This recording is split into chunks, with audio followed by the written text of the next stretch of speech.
नमस्कार, स्वागत है आपका। मैं हूं आपके साथ रोहित पुनेठा। आपके लिए लाया हूं देश और दुनिया भर की खबरें बिना किसी लाग लपेट के। बस मेरे साथ 60 मिनट तक बने रहिए आंख कान खोल के। सबसे पहले 4 बड़ी खबरें।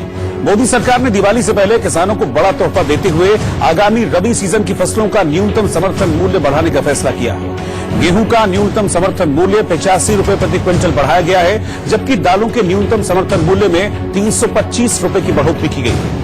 सरकार के नए फैसले के बाद अब ऐसी कंपनियां भी पेट्रोल पंप खोल पाएंगी जो पेट्रोलियम क्षेत्र में नहीं हैं और उनका कारोबार 250 करोड़ रुपए है।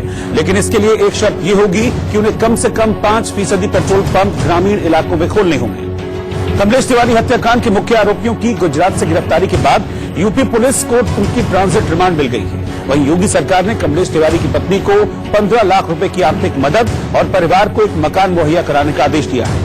और बीसीसीआई का अध्यक्ष पद संभालने के बाद पहली बार मीडिया के सामने आए सौरव गांगुली ने धोनी के संन्यास को लेकर पूछे गए सवाल पर कहा कि धोनी एक चैंपियन है और चैंपियन खिलाड़ी कभी भी जल्दी अपना खेल नहीं छोड़ते। नोएडा में यात्रियों से भरी एक बस में आग लगने से हड़कंप मच गया। यूपी के नोएडा में करीब 50 यात्रियों को ले जा रही एक निजी बस में अचानक से आग लग गई। हालांकि गनीमत रही कि सभी यात्रियों को समय रहते बस से बाहर निकाल लिया गया।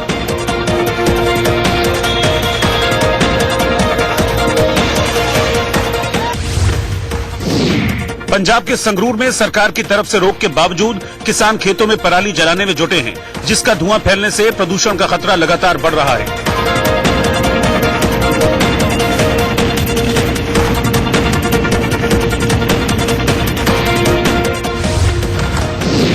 महाराष्ट्र के अहमदनगर में म्यांमार सेना का युद्ध अभ्यास करने का एक वीडियो भारतीय सेना ने जारी किया है।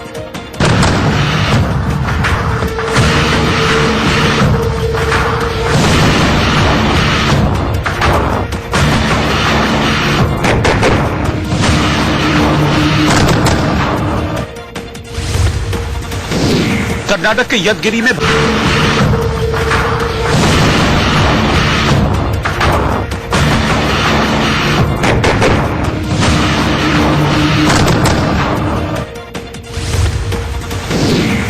के यदगिरी में भारी बारिश के बाद एक प्राचीन जगह पर बने नारायणपुर छाया भगवती मंदिर में बारिश का पानी घुस गया।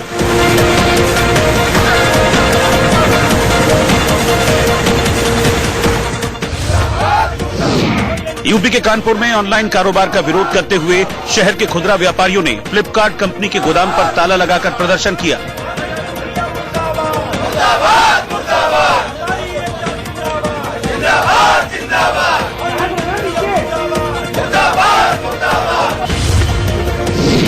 यूपी के बलिया में दंगा रोकने के लिए की गई पुलिस की मॉकड्रिल के दौरान जब पुलिस वालों ने आंसू गैस के गोले दागे तो सभी फुस हो गए।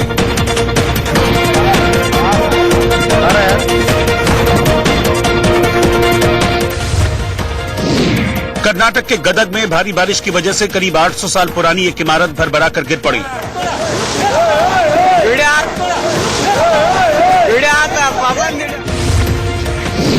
पाकिस्तानी सरकार ने टिकटॉक स्टार हरीम शाह का विदेश मंत्रालय के कॉन्फ्रेंस रूम में बनाया गया वीडियो वायरल होने पर जांच के आदेश दिए। इस वीडियो में हरीम शाह विदेश मंत्री की कुर्सी पर बैठी नजर आई।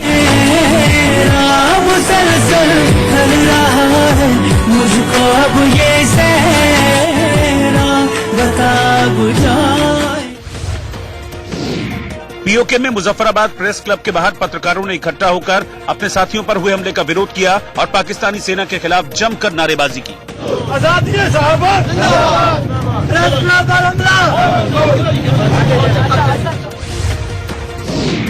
कर्नाटक के कोडगु जिले में उन हाथियों का फुटबॉल खेलने का वीडियो सामने आया है जिन्होंने मैसूर में दशहरा समारोह की शाही परेड में हिस्सा लिया था।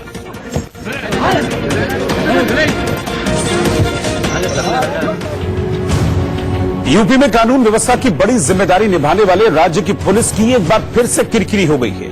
ये किरकिरी बलिया में हुई, जहां पुलिस ने एक मॉक ड्रिल में आंसू गैस के गोले छोड़ने की कोशिश की, लेकिन एक के बाद एक गोले फुस हो गए।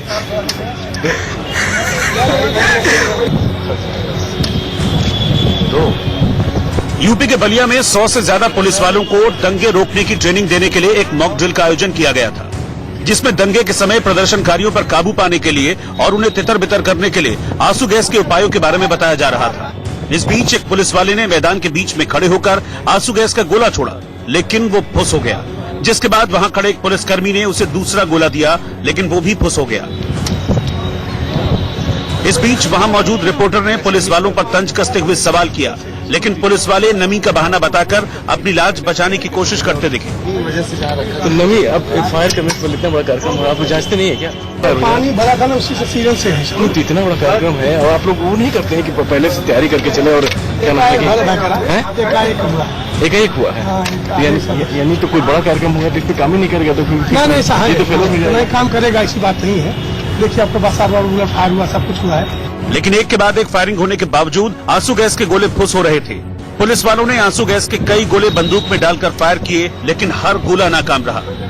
और गोलियां ऐसे मिस नहीं हुई हैं, वो गोलियां डमी गोलियां थी। और डमी गोलियों को पहले लोगों को बताया जाता है कि कैसे होगा, इसका क्या कार्यक्रम है, उसके हिसाब से कार्यक्रम। तो देखा जा रहा है सर कई जवान आपके डेमोन्स्ट्रेशन में फेल देखे गए, जो ग्रेनेड कुछ इसीलिए तो प्रशिक्षण का आयोजन किया गया था, ताकि सभी लोगों को सही तरीके से समझा दिया जाए कि किस चीज का उपयोग कैसे होगा। पुलिस के कंधों पर कानून व्यवस्था संभालने की बड़ी जिम्मेदारी होती है। ऐसे में अगर कभी राज्य में दंगे या फिर हिंसक विरोध प्रदर्शन हुए तो पुलिस को हालात पर काबू पाने के लिए आंसू गैस के गोले छोड़ने पड़ेंगे। लेकिन उस मौके पर अगर आंसू गैस के गोले इसी तरह फुस हो गए तो पुलिस किस तरह से प्रदर्शनकारियों पर काबू पाएगी? भारी भरकम डिस्काउंट देकर त्योहारी बाजार पर पकड़ बना रही ऑनलाइन शॉपिंग साइट्स के खिलाफ कानपुर में व्यापारियों ने बड़ा कदम उठाया। व्यापारियों ने वहां एक ऑनलाइन व्यापार की कंपनी फ्लिपकार्ट के गोदाम पर ताला लगाकर जमकर प्रदर्शन किया। इस दौरान ऑनलाइन व्यापार का विरोध कर रहे व्यापारियों ने ऑनलाइन कंपनी फ्लिपकार्ट के गोदाम में ताला जड़ दिया और उसके बाहर नारेबाजी करने लगे।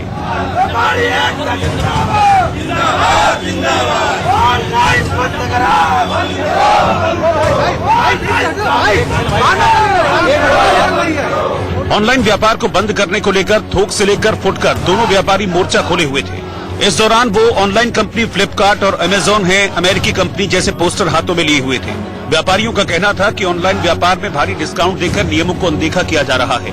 साथ ही जीएसटी चोरी के अलावा नकली माल ग्राहकों को बेचा जा रहा है, जिससे 7 करोड़ व्यापारियों का भविष्य चौपट होने के कगार पर पहुंच गया है।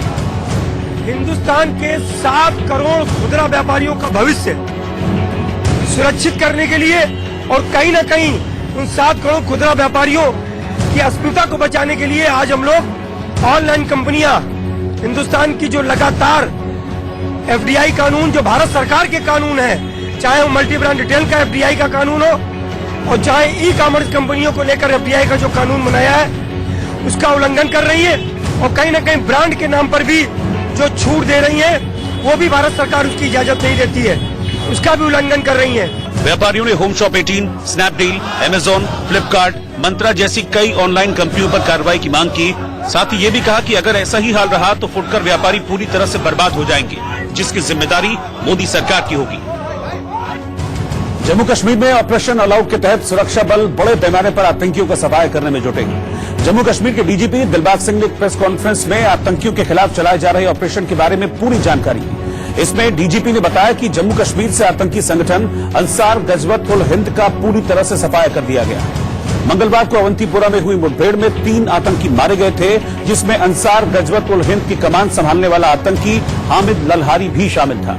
डीजीपी ने दावा किया कि जाकिर मूसा के मारे जाने के बाद आतंकी हामिद के ढेर किए जाने से अब कश्मीर में मूसा गैंग का सफाया हो गया। ऑपरेशन ऑल आउट के तहत 3 साल में 600 से ज्यादा आतंकी मारे जा चुके हैं। ऑपरेशन ऑल आउट के तहत सेना उन टॉप आतंकियों को जल्द खत्म करने की रणनीति बनाती है जो कमांडर चुने जाने से या फिर किसी हमले की वजह से चर्चा में आते हैं। डीजीपी ने बताया कि पाकिस्तान सीज फायर के उल्लंघन के जरिए आतंकियों की घुसपैठ की लगातार कोशिशें कर रहा है, लेकिन उसके मंसूबों को नाकाम किया जा रहा है। आपको याद होगा जब जाकिर मूसा मारा गया था, उसके बाद इस ग्रुप की कमांड जो है वो हमीद ललिहारी को दी गई थी। हमीद ललिहारी तब से लेकर के इस ग्रुप को चला रहा था और काफी लोगों को उसने मोटिवेट किया, जबकि उस वक्त तक ये ग्रुप खत्म ही हो गया था। उसके बाद इसने मोटिवेट करके 2 और लोग हैं जिनको मिलिटेंट्स की सफों में शामिल किया, खासतौर पे अपने ग्रुप के अंदर शामिल किया। सोनिया गांधी ने तिहाड़ जेल में कांग्रेस नेता डीके शिवकुमार से मुलाकात की। कांग्रेस के अंतरिम अध्यक्ष सोनिया गांधी ने मनी लॉन्ड्रिंग केस में तिहाड़ जेल में बंद कांग्रेस नेता डीके शिवकुमार से मुलाकात की। इस दौरान उनके साथ पार्टी के कई नेता भी मौजूद थे। लखनऊ में रामायण का प्रचार करने वाले कई देशों के लेखक और कलाकारों को सीएम योगी आदित्यनाथ ने सम्मानित किया। पूर्व भारतीय कप्तान सौरव गांगुली ने मुंबई में भारतीय क्रिकेट कंट्रोल बोर्ड के नए अध्यक्ष का पद संभाल लिया। गांगुली बीसीसीआई के 39वें अध्यक्ष बने। बेंगलुरु के अमृता स्कूल ऑफ इंजीनियरिंग की इमारत से कूदकर एक छात्र की आत्महत्या के मामले में कॉलेज के छात्रों ने कॉलेज प्रबंधन पर मृतक पर मानसिक दबाव बनाने का आरोप लगाकर प्रदर्शन किया। दिल्ली में बुधवार को एयर क्वालिटी इंडेक्स 192 रहा, जिससे दिल्ली वासियों को प्रदूषण से थोड़ी राहत मिली। कर्नाटक के बदामी में एक बुजुर्ग महिला ने बाढ़ के बाद इलाके में राहत बचाव कार्य नहीं होने पर पूर्व मुख्यमंत्री सिद्धरामैया की गाड़ी को रोककर मदद की गुहार लगाई।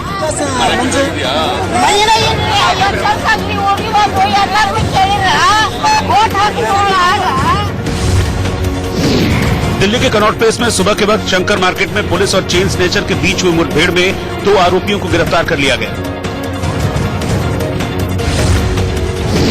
पटना में अब भी कई इलाकों में बाढ़ का गंदा पानी जमा होने के कारण स्कूल जाते छात्रों को गंदे पानी से होकर जाना पड़ रहा है, जिससे काफी परेशानी हो रही है। दिल्ली के जगतपुरी में आटा पीसने की चक्की की आड़ में चोरी छिपे प्रतिबंधित पटाखे बेचने वाले एक शख्स के गोदाम से 700 किलो अवैध पटाखे बरामद किए गए। तेलंगाना में पुलिस ने एक कार की नंबर प्लेट की जगह आंध्र प्रदेश सीएम जगन लिखने के आरोप में एक शख्स के खिलाफ एफआईआर दर्ज कर उसकी गाड़ी जब्त कर ली।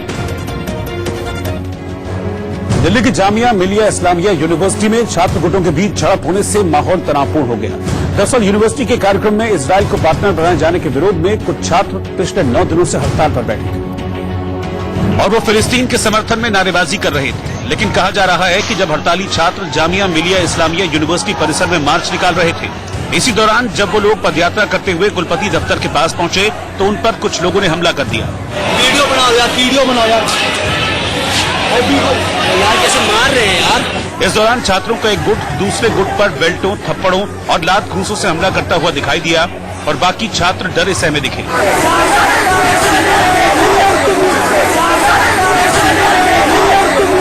देखिए कैसे छात्र कार पर चढ़ा और उस पर से उछलकर झगड़ रहे छात्रों के बीच पहुंचा और हमला करने लगा। लेकिन इस दौरान भी आंदोलन कर रहे छात्रों ने नारेबाजी जारी रखी।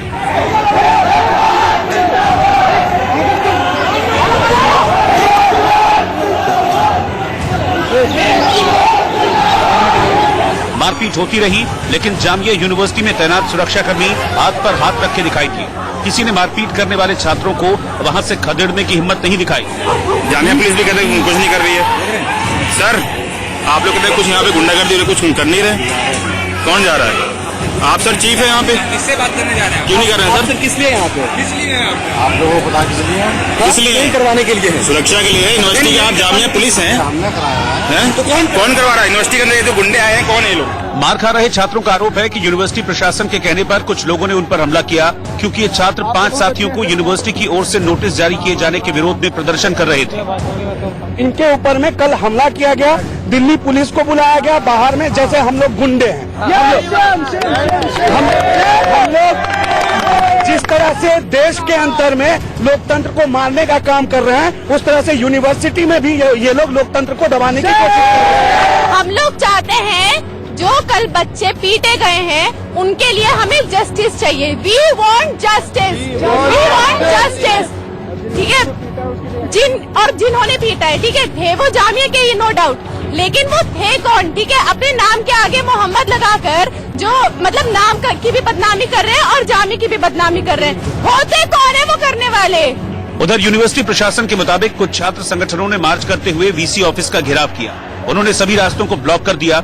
यूनिवर्सिटी प्रशासन का दावा है कि काफी समझाने के बाद भी छात्र हटने को राजी नहीं हुए, जिस पर छात्र गुटों के बीच हाथापाई शुरू हो गई। हालांकि मार खाने वाले छात्रों ने एक बार फिर दोहराया कि वो इजराइल का विरोध करते रहेंगे। इजराइल के खिलाफ इसलिए क्योंकि हम नहीं चाहते, हम कहीं न कहीं हम लोग को लगता है कि इजराइल जो कंट्री, हम उसके साथ कैसे दे सकते हैं जो कंट्री फिलिस्तीन के खिलाफ इतना जुल्म उठा रहा है, वहाँ का इतना जीनोसाइड मचा है। ऐसी कोई कंट्री जो पीसफुली है वो अगर आती जामिया तो हमारा वेलकम रहेगा। हालांकि मारपीट की घटना से यूनिवर्सिटी के माहौल में पैदा हुए तनाव को देखते हुए पुलिस बल ने परिसर को अपने कंट्रोल में ले लिया। वहीं इस मारपीट में कई छात्रों को गंभीर चोट भी आई है, जिन्हें अस्पताल में भर्ती कराया गया। जामिया मिलिया इस्लामिया यूनिवर्सिटी में छात्र गुटों के बीच झड़प को लेकर प्रदर्शनकारी छात्रों और जामिया प्रशासन के अपने अपने तर्क हैं। लेकिन इस घटना के दूसरे दिन सैकड़ों छात्र मार खाने वाले छात्रों के समर्थन में इकट्ठा हुए और जामिया मिलिया इस्लामिया यूनिवर्सिटी परिसर में नारेबाजी करते हुए यूनिवर्सिटी प्रशासन पर जमकर तंज कसे। ज्यादा क्रांतिकारी बनेंगे तो आपको भी समर्थन बनेंगे, माफी ना बनेंगे।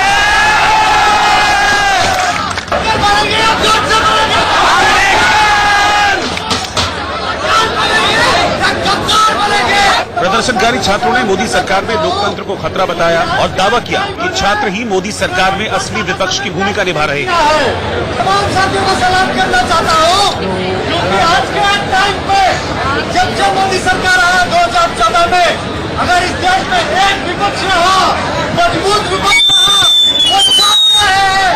जामिया में प्रदर्शन करने वाले छात्रों ने वीसी नजमा अख्तर को हटाने की मांग की। साथ ही मारपीट के वक्त बीच बचाव न करने वाले सुरक्षा कर्मियों को भी हटाने को कहा। पहले आपको दिखाई कि इधर वीसी ऑफिस के बाहर भारी मात्रा में स्टूडेंट्स मौजूद हैं और वो प्रोटेस्ट कर रहे हैं क्योंकि उनके खिलाफ जो बाउंसर्स का इस्तेमाल किया गया था कल, उसके खिलाफ बेसिकली ये प्रोटेस्ट है। लेकिन 5 अक्टूबर से ये प्रोटेस्ट चल रही है क्योंकि स्टूडेंट्स इसराइली डेलीगेट्स के अगेंस्ट एक पीसफुल प्रदर्शन कर रहे थे। आइए बात करते हैं जामिया मिलिया इस्लामिया के एक स्टूडेंट से। पूरा संक्षेप में बताइए कि एग्जैक्टली क्या घटना घटी। एक्चुअली काफी दिन पहले से यहाँ स्टूडेंट्स प्रोटेस्ट कर रहे थे क्योंकि इजराइल से एक डेलीगेशन आने वाला था इधर, तो students according to students Israel के लोगों को इधर नहीं आना चाहिए because it's an anti Islamic operation कर रहे हो। दरअसल इसी महीने की शुरुआत में जामिया मिलिया इस्लामिया यूनिवर्सिटी में एक कॉन्फ्रेंस थी जिसमें इजराइल के प्रतिनिधि भी शामिल थे। जामिया के कुछ छात्रों ने इसका विरोध किया और फिलिस्तीन के समर्थन में नारेबाजी की। जामिया प्रशासन ने विरोध करने वाले 5 छात्रों को कारण बताओ नोटिस जारी कर दिया। इसके बाद छात्रों ने धरना प्रदर्शन शुरू कर दिया। जिन छात्रों को कारण बताओ नोटिस जारी किया गया था उन्होंने जामिया प्रशासन को जवाब देने से मना कर दिया, जिसके बाद नौबत मारपीट और हंगामे किया गया। यूपी के मऊ में अवैध पटाखों के खिलाफ चलाए जा रहे अभियान में पुलिस को बड़ी कामयाबी हाथ लगी। एक मुखबिर की सूचना पर पुलिस ने एक किराने की दुकान पर छापा मारा, जहां से तकरीबन 10 लाख नौबत मारपीट और हंगामे किया गया। यूपी के मऊ में अवैध पटाखों के खिलाफ चलाए जा रहे अभियान में पुलिस को बड़ी कामयाबी हाथ लगी। एक मुखबिर की सूचना पर पुलिस ने एक किराने की दुकान पर छापा मारा, जहां से तकरीबन 10 लाख रुपए कीमत के अवैध पटाखे बरामद किए गए। पुलिस का दावा है कि मऊ के पठान टोला मोहल्ले में रहने वाला असरार अहमद पिछले काफी दिनों से अवैध तरीके से पटाखों को अपनी दुकान में छिपाकर बेच रहा था, जिसकी सूचना एक मुखबिर ने पुलिस को दी। सूचना मिलते ही पुलिस दुकान में रेड मारने पहुंची, लेकिन आरोपी अहमद दुकान में रखे सामान को हटाने में आनाकानी करने लगा। इस बीच एक पुलिस वाले ने उसे जबरदस्ती सामान बाहर निकालने को कहा और जैसे ही एक एक करके दुकान का सामान बाहर निकला, अवैध पटाखों का भंडार सामने आ गया। दुकान से रॉकेट, फुलझड़ियां और अनार के ढेरों पैकेट निकले। पुलिस ने दुकान के सामने आते ही पटाखों को बोरों में भर दिया। छापेमारी की है यहाँ पठान टोला में, तो काफी मात्रा में अवैध रूप से भंडारित किए गए ये पटाखे बरामद किए गए हैं। इस संबंध में जो है एक अभियोग पंजीकृत किया गया, एक आरोपी को पकड़ा गया, उसके विरुद्ध भी नियमानुसार विधिक कार्रवाई अग्रेतर की जाएगी। पटाखों को बरामद करने के बाद पुलिस ने आरोपी अहमद को गिरफ्तार कर लिया। दरअसल दिवाली और छठ के मौके पर बाजार में पटाखों की बिक्री काफी बढ़ गई है, जिस वजह से कुछ दुकानदार अवैध रूप से पटाखों को बेचकर अधिक मुनाफा कमाना चाहते हैं। ऐसे में अवैध पटाखों के खिलाफ पुलिस अभियान चलाकर आरोपियों को पकड़ रही है। यूपी के गाजियाबाद में पुलिस ने छापेमारी कर अवैध पटाखे बरामद किए। अवैध पटाखे रखने की सूचना मिलने के बाद एसडीएम प्रशांत तिवारी की मौजूदगी में पुलिस की एक टीम ने फर्रुख नगर के कई घरों पर छापे मारे। इस छापेमारी में 10 लाख के अवैध पटाखे बरामद किए गए। दरअसल दिवाली के मौके पर बिकने वाले अवैध पटाखों पर लगातार प्रशासन नजर बनाए हुए है।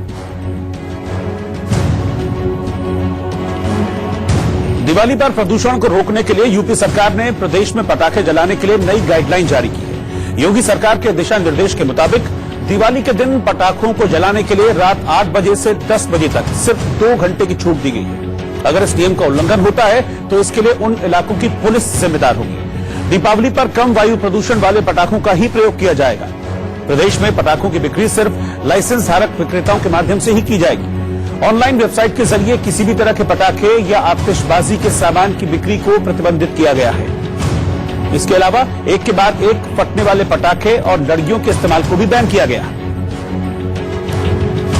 झारखंड बीजेपी में दूसरी पार्टियों के 6 विधायक शामिल हुए। झारखंड में विधानसभा चुनाव से पहले विपक्षी पार्टियां झारखंड मुक्ति मोर्चा और कांग्रेस के 6 विधायक और 3 पूर्व अधिकारियों ने बीजेपी का दामन थाम लिया। आज झारखंड में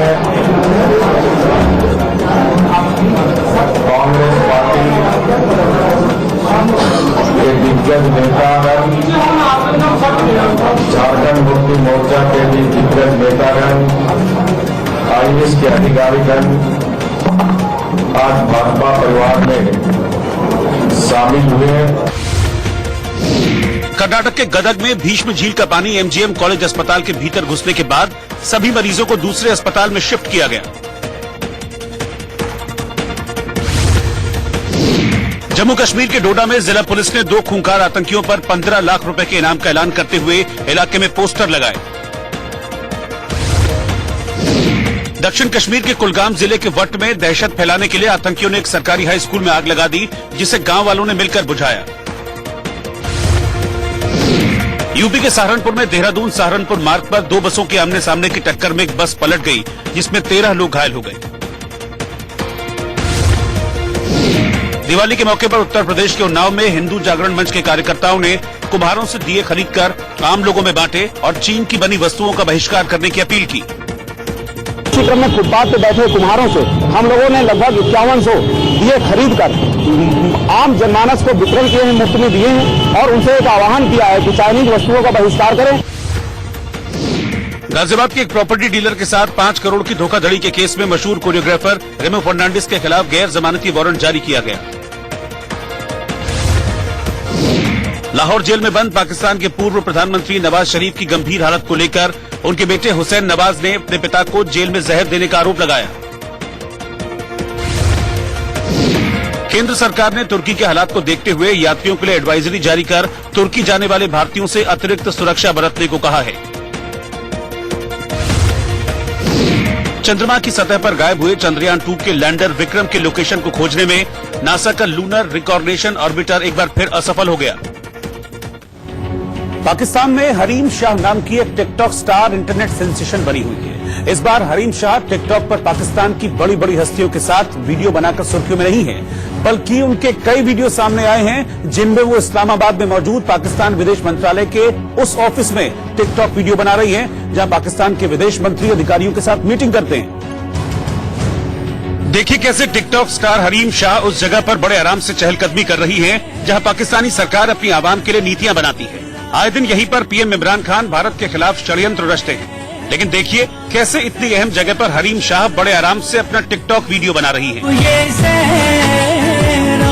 यही नहीं, जिस कुर्सी पर इमरान खान बैठकर अपने सिपह सालारों की मीटिंग लेते हैं, ठीक उसी कुर्सी पर हरीम शाह भी बैठती हैं और मस्ती करती दिखाई देती है। कर रहा है तेरा रूप सुनेरा, मुसलसल कर रहा है मुझको अब ये सहरा। देखिए कैसे हरीम शाह कायदे आजम जिन्ना की तस्वीर के पास खड़ी है और कॉन्फ्रेंस हॉल में बड़े आराम से टिकटॉक वीडियो बनाने में जुटी है।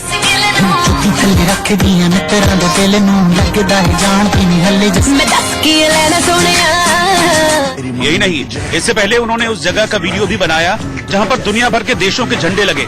ऐसी जगह किसी भी देश में हो वहां बेहद कड़ी सुरक्षा होती है, वहां परिंदा भी पर नहीं मार सकता। लेकिन ऐसा लग रहा है कि इस ऑफिस के सारे सुरक्षाकर्मी घोड़े बेचकर सो गए हैं। तभी तो हरीम शाह देखिए कैसे टहल रही हैं और भारतीय गानों पर वीडियो बना रही हैं।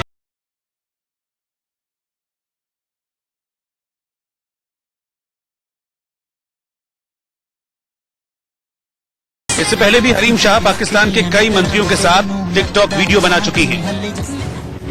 और हैरत की बात तो ये है कि हरीम शाह राजनेताओं के साथ टिकटॉक वीडियो बना लेती हैं और नेताओं को पता भी नहीं चलता। तभी तो हमेशा परमाणु हमले की धमकी देने वाले पाकिस्तान के रेल मंत्री शेख रशीद को भी हरीम शाह ने चकमा देकर उनके साथ टिकटॉक वीडियो बना लिया। इसके बाद हरीम शाह की पाकिस्तान के प्रधानमंत्री इमरान खान के साथ की तस्वीर खूब वायरल हुई थी।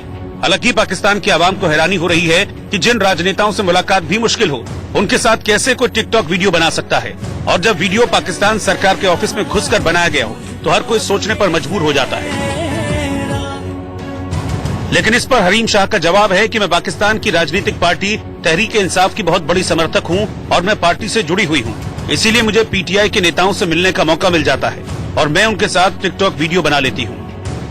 लेकिन सवाल यह है कि क्या पाकिस्तान में टिकटॉक स्टार को इतनी छूट है कि वो अपने साथ किसी शख्स को लेकर इमरान खान के दफ्तर में घुसे और मस्ती में लटके झटके मारकर वीडियो बनाए।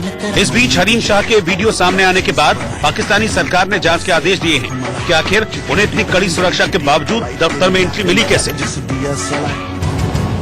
और फिलहाल एक छोटे से ब्रेक के लिए हम यहाँ पर रुकेंगे, लेकिन ब्रेक के उस पार आपको दिखाएंगे इस्लामाबाद एयरपोर्ट।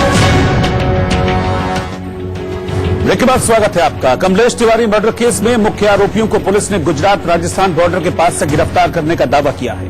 पुलिस की दलील है कि दोनों आरोपियों ने स्वीकार किया है कि उन्होंने कमलेश की नृशंस हत्या की।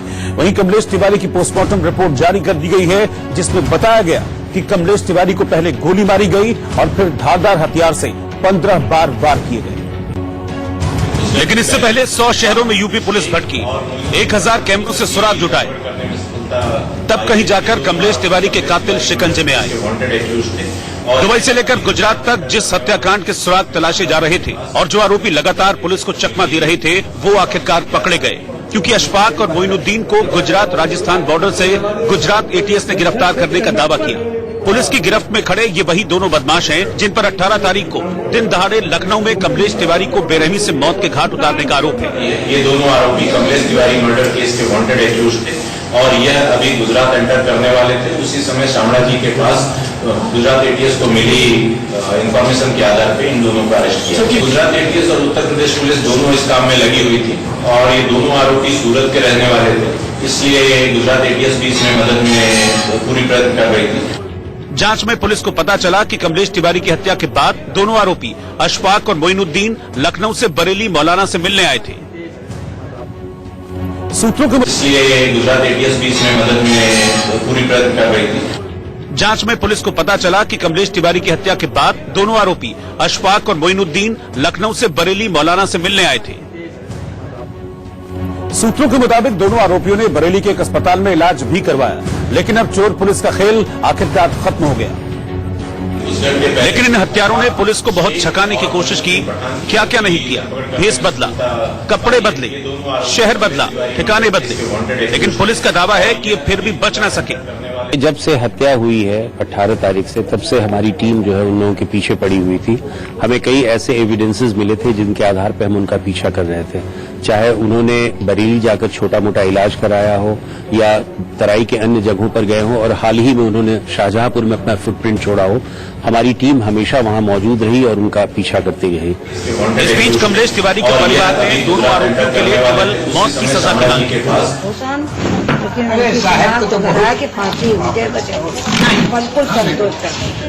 अब मेन मांग आपकी अपराधियों को फांसी की सजा दिलाना। इसके लिए आप पर्सनल पैरवी भी करेंगी कि सरकार की तरफ से? तारीफ तो हम हमेशा करते हैं जी। अभी जिसका जवान बेटा मरेगा उसके मुँह से कुछ ना बिल्कुल बिल्कुल तारीफ तो हम हमेशा करते हैं जी। और कुछ कहना चाहेंगी? और क्या कहें, बस खुश हैं। सरकार की कार्रवाई से संतुष्ट हैं? संतुष्ट हैं, संतुष्ट हैं, बता तो रहे जी। ये संतुष्ट हैं, लेकिन फांसी होना चाहिए। इसका गुजरात एटीएस को बहुत बहुत धन्यवाद और सभी गुजरात टीम वालों का धन्यवाद और हमारे जो है प्रशासन का बहुत बहुत धन्यवाद जो हमारा साथ दिया इतना। बस एक बार शिनाख्त करके उनको फांसी की सजा दिलवा दी जाए। हालांकि कमलेश तिवारी मर्डर केस में पोस्टमार्टम रिपोर्ट में बड़ा खुलासा हुआ है, जिसमें कहा गया है कि कमलेश तिवारी को पहले गोली मारी गई, जिसके बाद धारदार हथियार से 15 बार वार किए गए। पोस्टमार्टम रिपोर्ट में बताया गया कि गर्दन पर 12 सेंटीमीटर लंबा और 3 सेंटीमीटर गहरा घाव है। आइए आपको सिलसिलेवार तरीके से बताते हैं कि कमलेश तिवारी हत्याकांड में अब तक क्या क्या हुआ और आरोपी कैसे पकड़े गए। 18 अक्टूबर को लखनऊ में कमलेश तिवारी की हत्या हुई। दावा है कि 19 अक्टूबर को दोनों कातिल कार से बरेली पहुंचे। कहा जा रहा है कि 19 अक्टूबर को ही बरेली में अशफाक ने इलाज कराया क्योंकि उसे कमलेश की हत्या के दौरान हाथापाई जो हुई थी उसमें चोट लग गई।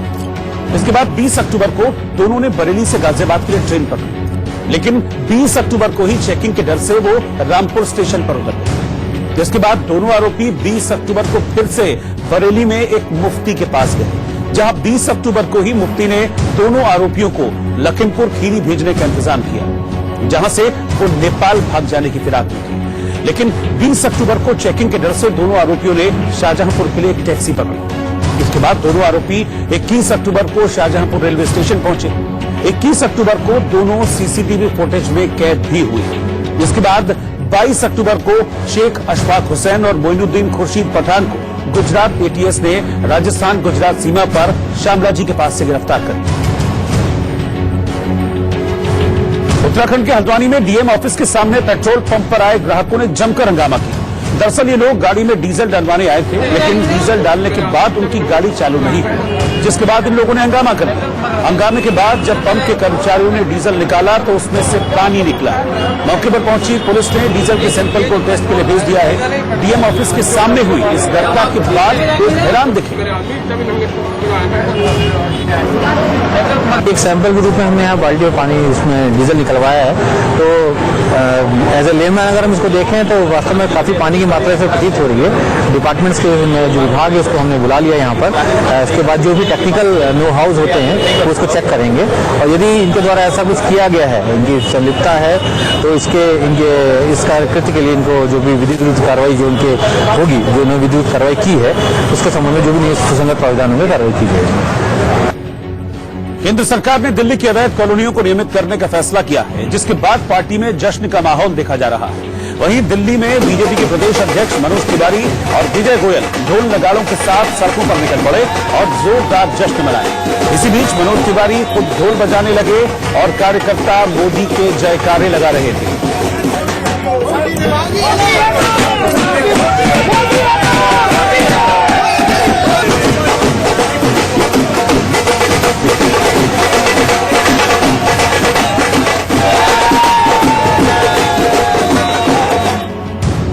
दिल्ली के 40 लाख लोगों को केंद्र सरकार ने दिवाली का तोहफा देते हुए राजधानी की अवैध कॉलोनियों को नियमित करने का फैसला किया है। इसके तहत दिल्ली की अवैध कॉलोनियां नियमित की जाएंगी।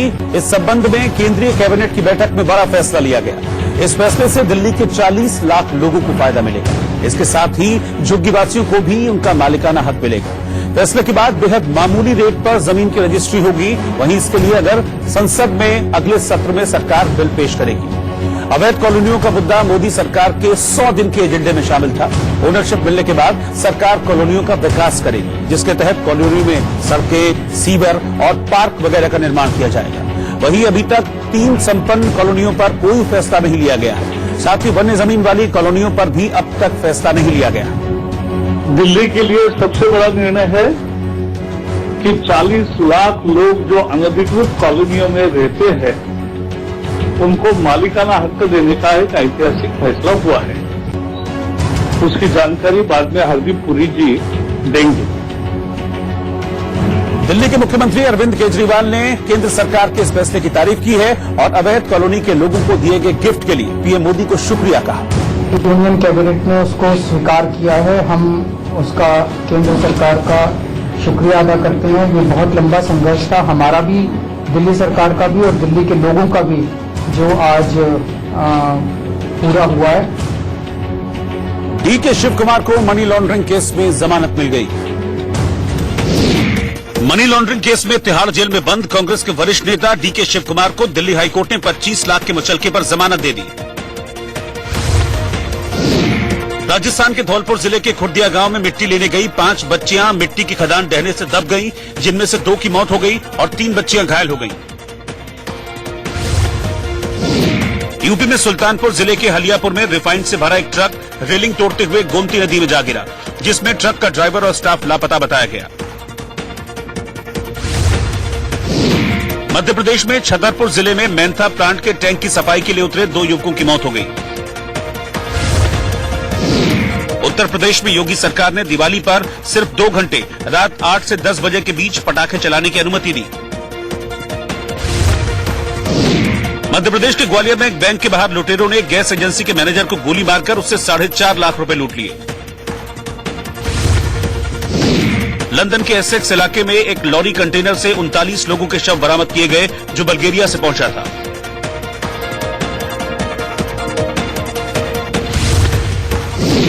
विधानसभा चुनाव के परिणाम से पहले महाराष्ट्र के मुख्यमंत्री देवेंद्र फडणवीस ने परिवार के साथ केदारनाथ धाम में बाबा केदार का आशीर्वाद लिया। यूपी के शाहजहांपुर में व्हाट्सएप और फेसबुक के शौकीन एक युवक ने अपने फार्म हाउस पर कई झोपड़ियां बनाकर व्हाट्सएपपुर और फेसबुकगंज नाम दिया। मंगलवार को बड़ी गिरावट के साथ बंद हुआ शेयर बाजार, बुधवार को बढ़त के साथ बंद हुआ। सेंसेक्स 94 अंक मजबूत होकर 39,000 के ऊपर 39,058 पर बंद हुआ। वहीं निफ्टी 15 अंक चढ़कर 11,604 पर बंद हुआ।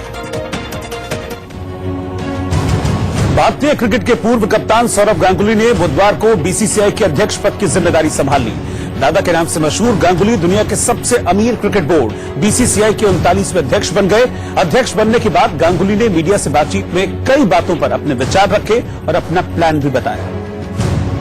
लेकिन इससे पहले सौरव गांगुली ने मुंबई में बीसीसीआई के अध्यक्ष पद की जिम्मेदारी संभाल ली। इस दौरान सचिव जय शाह, आईपीएल कमिश्नर राजीव शुक्ला, पूर्व क्रिकेटर मोहम्मद अजहरुद्दीन समेत क्रिकेट जगत से जुड़ी कई हस्तियां मौजूद थीं। सभी ने सौरव गांगुली को नई पारी की बधाई दी।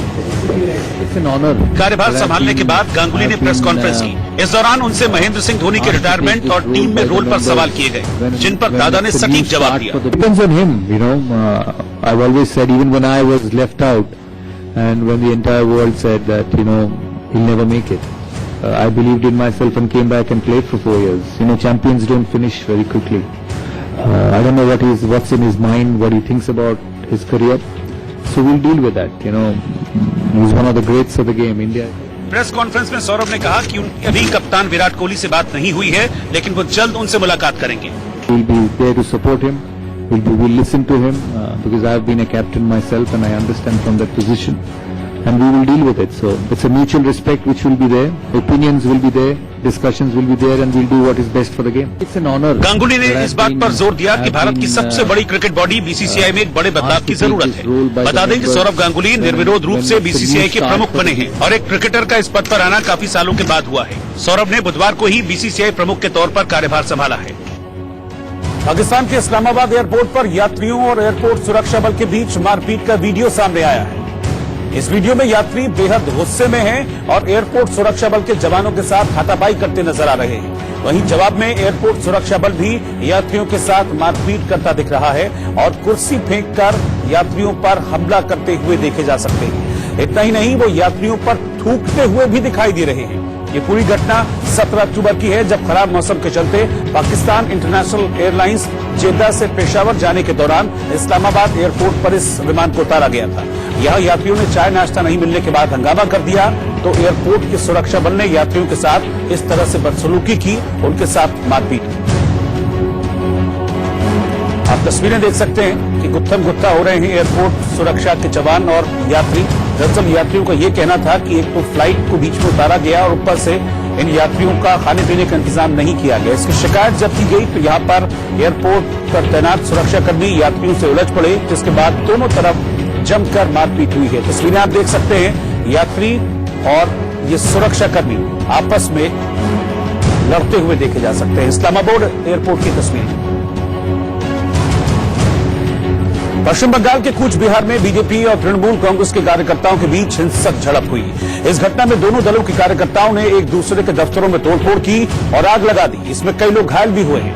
बताया जा रहा है कि तृणमूल कांग्रेस के कार्यकर्ताओं ने सबसे पहले बीजेपी ऑफिस और बीजेपी कार्यकर्ताओं पर हमला किया, लेकिन तृणमूल का दावा है कि पहले बीजेपी समर्थकों ने उनके ऑफिस पर हमला किया, तोड़फोड़ कर वहां आग लगा दी। इसके बाद घटना पर मौके पर पहुंची पुलिस ने लाठीचार्ज किया और इस दौरान हंगामा कर रहे कई लोगों को हिरासत में ले लिया गया।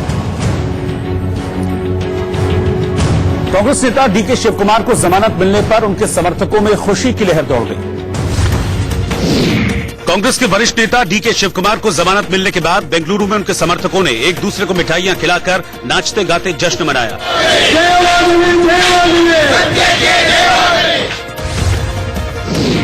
महाराष्ट्र विधानसभा चुनाव में संभावित बड़ी जीत के जश्न की तैयारियों को लेकर मुंबई बीजेपी ऑफिस में भारी मात्रा में लड्डू बनवाए गए। उत्तर प्रदेश के रायबरेली में पूर्व बीजेपी सांसद के बेटे मनीष सिंह ने प्रियंका गांधी की मौजूदगी में कांग्रेस का हाथ थाम लिया। कांग्रेस पार्टी जिंदाबाद, जिंदाबाद, कांग्रेस पार्टी जिंदाबाद, मनीष सिंह जिंदाबाद, जिंदाबाद। दिल्ली छावनी में बीजेपी सांसद मीनाक्षी लेखी समेत कई नेताओं ने इलाके के लोगों के साथ करीब 5 किलोमीटर पैदल मार्च कर प्लास्टिक चुनकर लोगों को स्वच्छता अभियान के बारे में जागरूक किया।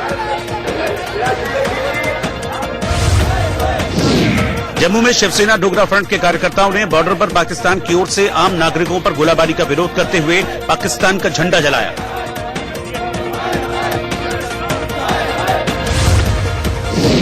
ग्रेटर नोएडा के बिसरख इलाके में बिल्डर से भुगतान नहीं मिलने से परेशान एक शख्स ने सोसाइटी की बिल्डिंग पर चढ़कर कूदने की धमकी दी। मध्य प्रदेश के शाहजहांपुर जिले में एक प्राइवेट स्कूल में एक बच्चे की किसी जहरीले कीड़े के काटने से मौत हो गई। इसके बाद परिजनों ने थाने में स्कूल प्रबंधन के खिलाफ केस दर्ज कराया। सर, मेरे को सूचना जब मिली, जब मेरा लड़का मृत घोषित में मुझे पाया गया हनुमान मंदिर के पास, मैजिक वाला उसको उतार गया, 2 लेडीज मौजूद में थी वहाँ पे। और सर जिसके बाद में मैं सरकारी अस्पताल लेके आया, जिसके बाद में वहाँ सरकारी अस्पताल में डॉक्टर साहब ने बोला कि ये तो मर चुका है।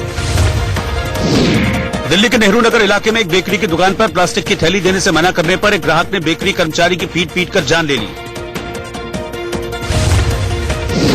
केंद्रीय मंत्रिमंडल ने सरकारी दूरसंचार कंपनियों BSNL और MTNL की आर्थिक स्थिति सुधारने के लिए विलय कर एक नई दूरसंचार कंपनी बनाने का फैसला किया है। CBI ने विधायकों की खरीद फरोख्त से संबंधित 2016 के एक स्टिंग मामले में उत्तराखंड के पूर्व मुख्यमंत्री हरीश रावत के खिलाफ FIR दर्ज की। केंद्र सरकार ने किसानों को दिवाली का तोहफा देते हुए गेहूं का न्यूनतम समर्थन मूल्य 85 रुपए प्रति क्विंटल तो दालों के न्यूनतम समर्थन मूल्य में 325 रुपए का इजाफा किया है। और फौरन लौटकर वापस आप बने रहिए हमारे साथ।